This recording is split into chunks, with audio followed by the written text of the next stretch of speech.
नमस्कार दोस्तों, आप सभी को मैं मेरे श्री सत्य गाथा चैनल पर स्वागत करता हूँ। संत भीमभोई जी ने अपने अष्टक बिहारी गीता भविष्यमालिका पुस्तक पर पेज नंबर 2 और 3 पर वर्णन करे हैं कि गेरस्थ भारिजा सहिते वृद्ध बालक अछ जेते गृह कुटुंब आदि करी समस्ते भाव हरि हरि। एक घर पर जितने भी पति पत्नी वृद्ध बालक हैं, आपके ज्ञाति कुटुंब पर घर परिवार पर जितने भी सदस्य हैं, सब मिलकर एकजुट होकर एक स्वर में हरि को पुकारे, हरि की शरणागति लें, हरि या भगवान के शरण में रहे, क्योंकि ये कली काल भयंकर रीति को पहुंच चुका है। संत भीमभोई ने इस पुस्तक पर अनेक सतर्क वाणी मानव समाज को करे हैं कलयुग की अंत समय को लेकर, जिसको मैं आप सभी के सामने प्रकाश करने जा रहा हूँ। गगने घोटिलाणी पाप तीनी भुवन त्रयोलोक। इस गगन पर तीनी त्रैलोक चारों ओर कलियुग का घोर पाप संपूर्ण व्याप्त हो चुका है। घोटी गलाणी पाप मान सुजने कर्ण देई सुन। चारों ओर पाप व्याप्त हो चुका है, इसीलिए जो सुजन जन है ये बात को जरूर सुने। संत भीमभोई ये कह रहे हैं, घोर अंधार कलिकाल हेलाणी कांतानी को गोड़। चारों ओर घन अंधकार हो चुका है। सूर्य तो हर दिन आते हैं, रात को हम बिजली लगाकर चारों ओर आलोकित कर देते हैं, मगर फिर भी अंधकार क्या है? ज्ञान अंधकार, भगवान को अस्वीकार करने की अंधकार, जो कि प्रकृत सत्य पथ है, सत्य ज्ञान है। ये मनुष्य समाज संपूर्ण उससे दूर हो चुका है, जिसके लिए ये सारे संसार घन अंधकारमय हो गया है। स्वयं भगवान ही एकमात्र आलोक है, जिनके द्वारा ये सारा सृष्टि आलोकित होता है। उनको भूलकर, उनके शरणागति न लेकर ये सारे मनुष्य जाति इतने पापमय हो गए हैं कि भगवान का सत्ता धरती पर ना की बराबर है। इसलिए घन अंधकार चारों ओर आच्छादित हो गया है। इसके फलस्वरूप हिलाणी कांतानी को गोड़, कांतानी शक्तियां मेली कर रहे हैं, जिसके प्रभाव से घाते भांगिव दश दिग, जिनके प्रहार से नाना प्रकार के प्रलय दिखाई देगा। इससे सुरक्षित होने के लिए नामे शरणागत पस, स्वयं भगवान के नाम को धारण करके उनके श्री पद्म पाद पर शरण पसने के लिए संत भीमभोई कह रहे हैं। घड़ी की घड़ी भूमिकंप, ब्रह्मांडे पड़ुछि चमक। पृथ्वी पर नाना स्थान पर भूमिकंप हो रहा है, और ये अत्याधुनिक युग के कारण सारे पृथ्वी पर चहल हो जाता है कि यहाँ पर भूमिकंप हुआ। घिनी गलेणी चारि धर्म, से जे अनादि महाब्रह्म। कलियुग की घोर पाप को देखकर संसार का सृष्टिकर्ता अनादि श्री महाब्रह्म चारों धर्म को लेकर चले गए हैं धरती से। घोड़ाई थिले कथा मान, फिटिला जुग शेष जान। ये सभी बातों को वो छुपा कर रखे थे। सभी सोचते होंगे कि कलयुग का आयुष तो 4,32,000 है, मगर ये 5,000 वर्ष पर ही क्या कलयुग अंत हो जाएगा? ये बात को भगवान खुद ही छुपा कर रखे थे। इतना पापाचार के कारण कलयुग 5,000 वर्ष पर ही संपूर्ण हो जाएगा, महाप्रलय की सम्मुखीन होगा पृथ्वी।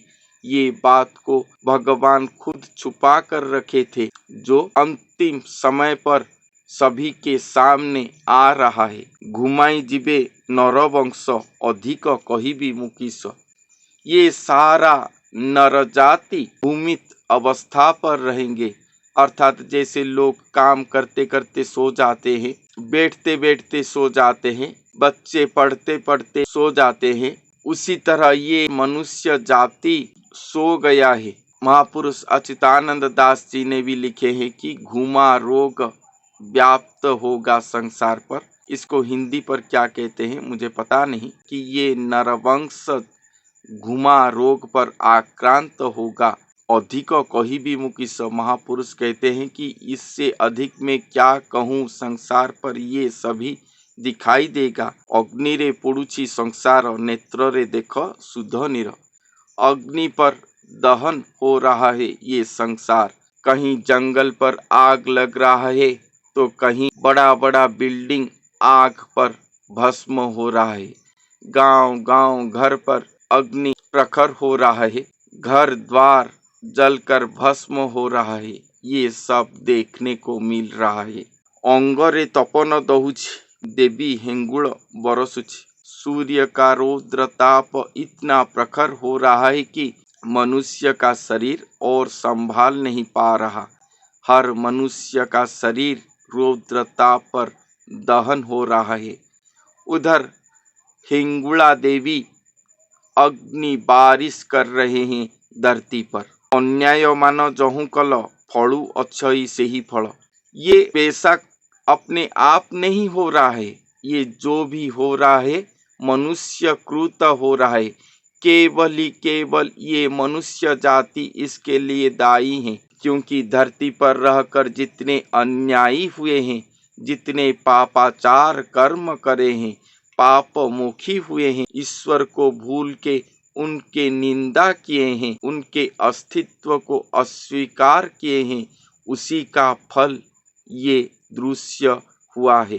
संत भीमभोई यही कह रहे हैं कि आज ये धरती पर जो भी अपशगुन, जो भी महाविपत्तियां दिखाई दिया है, ये सभी का दायी एकमात्र मनुष्य जाति ही है।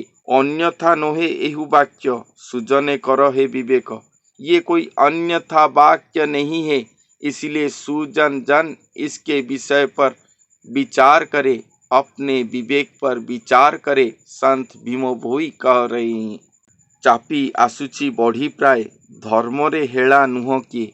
जैसे लोग अपने पाँव को धरती पर चापते चापते आते हैं, उसी तरह ये भयंकर काल की प्रभाव, भयंकर प्रलय अवस्था धरती पर अपना पाँव को सुदृढ़ करता हुआ आगे बढ़ रहा है। जैसे नदियों पर बाढ़ आता है, उसी तरह काल की ये भयंकर प्रभाव धरती पर आ रहा है। इसलिए और धर्म पथ पर कोई भी हेला न करे। संत भीमभोई ये आगाह कर रहे हैं मनुष्य समाज को। चाही मु संसार भविष्य, कहूछि मोर नाही दोष। ये संसार के भविष्य को महापुरुष देख पा रहे हैं, ये वो कह रहे हैं, इस पर उनका कोई भी दोष नहीं है। चर्म रूमरे घुटी माया, मारा कलाणी सर्वकाया। हर मनुष्य की चर्म रूम पर माया आवरण कर लिया है, जिसके द्वारा सभी मनुष्य की काया ही अपवित्र हो चुका है। चांडाल जुग एबे आसी, सबुंकु कराउछि दोषी।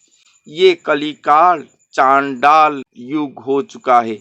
चांडाल को जैसे धर्म त्याग देता है, उसी तरह ये युग को धर्म अपने चारों पैरों से त्याग कर चुका है। इस पर धर्म की कोई स्थिति नहीं है। ये चांडाल युग हो गया है, और चांडाल युग के कारण सभी नरदेही नर शरीर अपवित्र होकर दोषी हो रहे हैं। चेताई कहुअछु आंभे, सुमरी बस धर्म नाभे। ये सबको देखकर विवेक जन अपने विवेक को, चेतना स्तर को लाओ और अपने आप को चेतना दो। धर्म की नाव पर बैठो, श्री भगवान के श्री पाद पद्म पर शरण जाओ। षड़ सत्यादि पथे सर्वे नाम को आश्रय करी दम्भे। सभी जन सत्यादि पथ पर चलो, नाम को प्रभु नाम को आश्रय करो, दंभ सहित दृढ़ मानसिकता पर प्रभु नाम के आश्रा करो। छाड़ी जीवारु सत्य धर्म अचेत हिउअछि भ्रम। सत्य धर्म धरती को छोड़कर चला गया है ये कली काल की घोर पाप को देखकर। इसलिए ये भ्रम पथ दृश्य हो रहा है। सभी मनुष्य जाति अचेत अवस्था पर चल गए हैं। ये भ्रम पथ को सही पथ कह रहे हैं। पहचान नहीं पा रहे हैं कि क्या भ्रम पथ है, क्या सत्य पथ है, क्या सत्य है, क्या मिथ्या है। सभी अचेत होकर रहे हैं। अपने आप को चेतना दो और सत्य को पहचानो। अपने आँख खोल के देखो धरती पर क्या हो रहा है। 100-200 सालों से पहले ये संत भीमो भोई ने अपने भविष्यत मालिका पर लिखे हैं। कलयुग की अंत समय पर ये होगा जो अभी हो रहा है। छंदरे हेउअछि मोह फेड़ी पारिले जीव भय। सभी लोग माया छंद पर आक्रांत हुए हैं। ये छंद माया मोह को तेज कर पाओगे तो जरूर ही अपने भय को निवारण कर पाओगे। छवेद परे जेहू छंती सेठाकू लगाओ भक्ति। 6 वेद की बात यहाँ पर कहा गया है। हम सब 4 वेद की बात जानते हैं, ऋग, साम, यजुर और अथर्व। और एक वेद है, वो है शिशु वेद। स्वयं नारायण प्रभु को शिशु वेद कहा जाता है। मगर ये वेद के बाहर भी कुछ है। स्वयं सृष्टिकर्ता भगवान ये निर्वेद हैं, वेद से बाहर हैं, उसे निर्वेद कहा जाता है। ये षड वेद के ऊपर जो हैं उन्हीं को लय करने के लिए संत भीमो भोई कह रहे हैं। उनके विषय पर तो सारे सृष्टि अज्ञात हैं, उनके विषय पर कोई भी नहीं जानता। मगर इस कलिकाल पर वो स्वयं नरदेही होंगे, एक गुरु के शरीर को धारण करके आएंगे। उन्हीं को लय करने के लिए संत भीमो भोई कह रहे हैं। छानिया नुह सर्वजन सुमरी श्री गुरु चरण। कोई भी जन इस तरह की भयंकर परिस्थिति को देखकर छानिया न हो जाए या कंपमान भयभीत न हुए और केवल श्री गुरु को ही सुमरण करें, क्योंकि वो ही इस भय का निवारक हैं। छत्रर प्राय जार पाद से प्रभु खंडिवे प्रमाद। जो प्रभु की पाद छत्र स्वरूप है, जो प्रभु के पाद को आश्रा करने से सभी विपद आपद खंडन हो जाता है, वही प्रभु के पाद को आश्रा करने के लिए संत कह रहे हैं। वो ही सभी विपद आपद को खंडन करके भक्त सुजनों को सुरक्षा देंगे, सुरक्षित रखेंगे। अन्येन रूपे पिंड प्राण रखिबे गुरु नारायण। और कोई नहीं, ये पिंड प्राण की सुरक्षा केवल गुरु नारायण ही करेंगे। इस कलिकाल पर गुरु स्वरूप होकर स्वयं नारायण आएंगे, ये मैं आप सभी को बता चुका हूँ। अनंत रूप अंतर्जामी सकल जीवरे से स्वामी। वो अनंत स्वरूप अंतर्जामी प्रभु होकर आएंगे, सकल जीव का वो स्वामी हैं। अनादि ब्रह्म कर लय भीम अर्चित भावी कहे। अनादि ब्रह्म स्वरूप को आप सभी लय करें, तभी जाके महाप्रलय मुखी महादुर्गति से आप सब सुरक्षित रह पाओगे। यही बात संत भीमो भोई जी ने चिंतन करके कह रहे हैं कि कलियुग की अंत समय पर ऐसे भयानक समय आएगा और उस समय छत्र स्वरूप होकर स्वयं गुरु नारायण और 6 वेद के ऊपर जो भगवान रहते हैं वो दोनों नर शरीर होंगे। उन्हीं के श्रीपाद पर शरण जाके उन्हीं को चिंता करके सत्य पथगामी होके उन्हीं के नाम स्मरण करके सभी सज्जन सुरक्षित रह पाएंगे। ये कली काल उन्हें स्पर्श नहीं कर पाएगा। संत भीमो भोई यही सतर्क वाणी कह रहे हैं। अगर ये बात को आप हंसी मजाक में ले लोगे तो भविष्य पर भयंकर प्राण हानि के आप सब सम्मुखीन होगे। इसके बाद इस पुस्तक पर और क्या भविष्यवाणियाँ लिखा गया है मैं मेरे नेक्स्ट वीडियो पर बताऊंगा। तो आज के लिए इतना ही, फिर मिलते हैं अगले वीडियो पर। तब तक के लिए धन्यवाद।